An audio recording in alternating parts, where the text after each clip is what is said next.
What's good, everybody? Welcome back to the channel. Today we got to wrap up season number 4 here with the Eastern Illinois Panthers, man. So before our bowl game, we're going to be ranked in the top 5. Look at that. We ranked number 4 as of right now. We still got to simulate championship week, ACC, SEC championship games. Got to get through those, see what's what. Notre Dame now, in the results section, it says bye, but clearly not all these teams had a bye, because they went down and they went up as far as their rankings are concerned. So I don't know what's going on, but hey, let's just roll with it, right? So Notre Dame, they were number 3, now they're number 11. We were number 5 after we beat Florida State, and now we are ranked number 4, as you saw, man. Big Suggs, he leads the Heisman watch list as of right now, but things could change. Of course, they still have the Big 12 championship game as well, and I believe Nebraska's gonna be in that. So that could help Abrams from Nebraska, the big quarterback. So championship week, the opponents look like this right here. Big game in the SEC. Florida taking on Mississippi State, and Florida would beat Mississippi State. Bowling Green would survive versus Toledo. Nebraska, they would lose to Oklahoma State. Miami, they would fall to Florida State, man. So championship week is going to be changing them polls just a little bit, man, just a little bit. And then the final game, Conference USA, you had Tulsa beat Marshall, or lose to Marshall 43-39. Marshall got the victory in that one. The only trophy that we're bringing home so far is the Thorpe Award. I love winning this trophy, I ain't even gonna lie. Dunlap, he was that dude this season. Seemed like every time we needed a big play on defense and that team would throw the football, that team was in trouble, especially if they test Dunlap's side. So Abrams, he's actually going to win the Heisman. 46 total TDs, man. He threw for over 3,968 yards. Now, is he the best quarterback in the nation? I don't know. Is he even the Maxwell winner for best offensive player in the nation? I don't know, okay? Maxwell goes to Burnett. Big Travis, man. He wins the Maxwell Award. Berneric, that goes to Matt Gutierrez of OU. He's a senior, so he ain't going to be playing for them no more. And then Travis also comes back and wins quarterback of the year. Our man that won quarterback of the year last year, Ricky Lindsey, he ain't sniffing that thing. No. Alfonso, he led the league, he led the country in rushing, and he's rewarded with the Walker Award. Jamin Austin, we played him in our last game of the season. We kind of shut him down a little bit. I mean, he was getting busy in that second half, but for the most part, we contained him, though. You know what I'm saying? We contained him, though. Big Zach, he won tight end of the year for Texas Tech.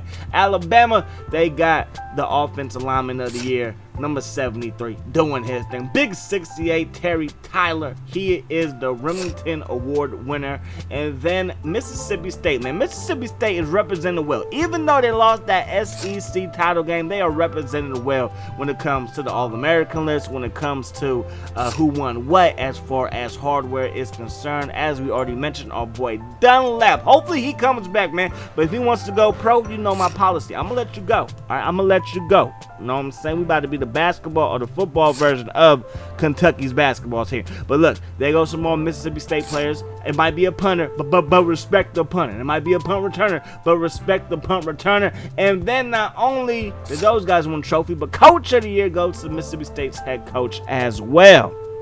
So there could be a scandal. There could be a 30 for 30 about Mississippi State and how they bought players to come to their school. I mean, I don't know. I'm just throwing it out there because Mississippi State ain't really known to be balling like that, man. So when it comes to first team All-Americans, we are a little dry at Eastern Illinois, man. But Mississippi State, as you can see, man, Mississippi State is out there with a whole bunch of first-team All-Americans. As you can see, man, they're getting it.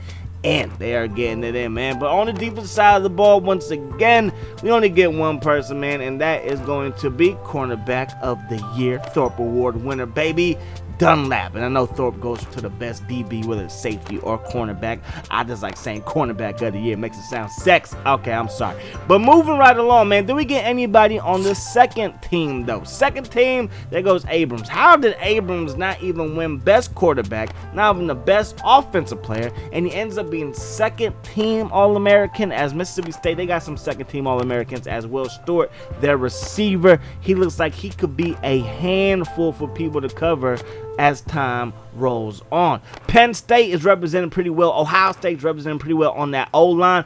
Then the left tackle from ATU, what up, baby? He's rocking number 2, and he's a second-team All-American. Only in NCAA 06, baby. Only in NCAA 06. So did we get any second-team All-Americans? Man, we are looking kind of dry. We did have a bunch of freshmen play for us, and I did move those freshmen around, especially on the defensive side of the ball, but we might be looking a little bit dry, man. We might be looking a little bit dry here. It might not be going our way, man. So when it comes to the freshman team, though, we did get Lance James on there. See, Lance ain't trash, man. 83 carries, 716 yards, man, and he had a handful of TDs.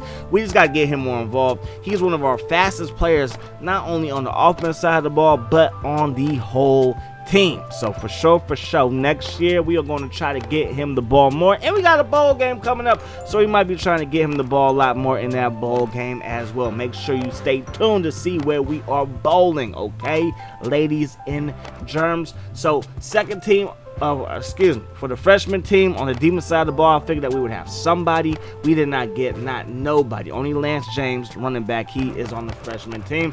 Big Ten honors. I'm just going through that real quick. Dunlap should be up there, and of course he is, but again, nobody else. Second team Big Ten, we did get Parker up there. Parker's represented pretty well, man. He was a top 5 rusher in the country. We're going to go over all the stats a little bit later as well. Bo Ricks, he's up there as well. He is a touchdown maker. He is also a playmaker. I don't know what's going on with his hands, though, that last half of the season. I don't know what was going on, man. Our passing game, to me, was kind of underwhelming this whole season, but definitely in that second half it was, man. So we are going to be bowling. It's another New Year's Day bowl, but it's a Capital One bowl. I'm gonna take it. We are ranked number 4, taking on Mississippi State, who again was represented pretty well. They represent the SEC as a number 2 SEC team. Of course, they lost the SEC championship game to Florida, and they are the SEC champions, obviously, man. So Capital One Bowl, what's in your wallet? Ricky Lindsey finished the year with over 1,800 yards, 15 TDs, 9 interceptions. Josh Jones had 8 TDs and 2 interceptions. Calvin Parker had carried the rock, over 180 times for 1,528 yards, averaging 8.4 yards per carry and 14 TDs. Lance James finished the year with 10 TDs. Ricky Lindsey finished the year with 9 TDs on the ground. Bo Ricks, 11 TD reception. Joe Make 'em Dance Nance, he finished with 10 TD receptions. Dunlap led the team in tackles, also led the team in INTs.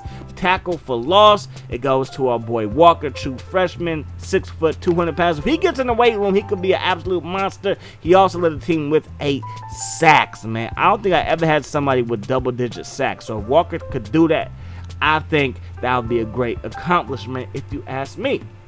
So let's move on to season stats. Suggs, he led the country. I always want to say league. He led the country with most passing yards, over 4,500. Okay, over 4,500.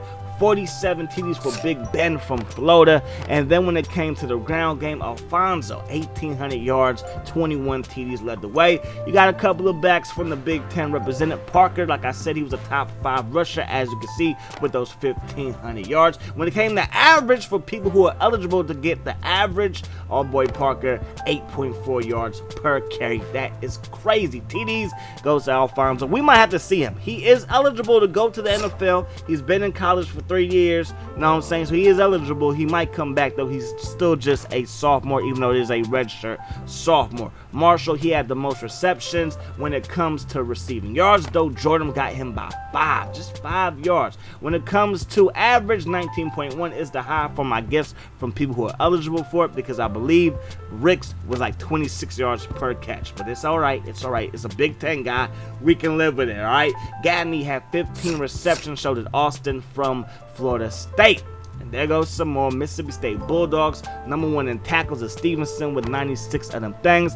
Tackle for loss, he had 22, but is that the number 1? It's not quite number 1. Matt Gutierrez, who won the Benerick Award, he had 29 tackles for loss, plus he had 9 sacks. 9 sacks, that's not the most. Let's see who had the most sacks. It goes to Big Boom. Second team All-American, had 11 sacks, and he also had 1 INT. That's not a bad year for a right end. Not a bad year at all, but it ain't nowhere close to Dunlap, who did did finish the year with the most interceptions, not just on our team or in the Big Ten, but in the whole country. All right, our next episode will be the bowl game taking on Mississippi State. It should be a fantastic game. I plan on maybe bumping up the quarters to 6 minutes. And then, ladies and gentlemen, I think from here on out, we're going to be putting 2 games per episode just to kind of speed this along. Alrighty? Alrighty. That's going to do it. Hope you guys enjoyed the video. I'm gone. Peace. Love. Hot sauce.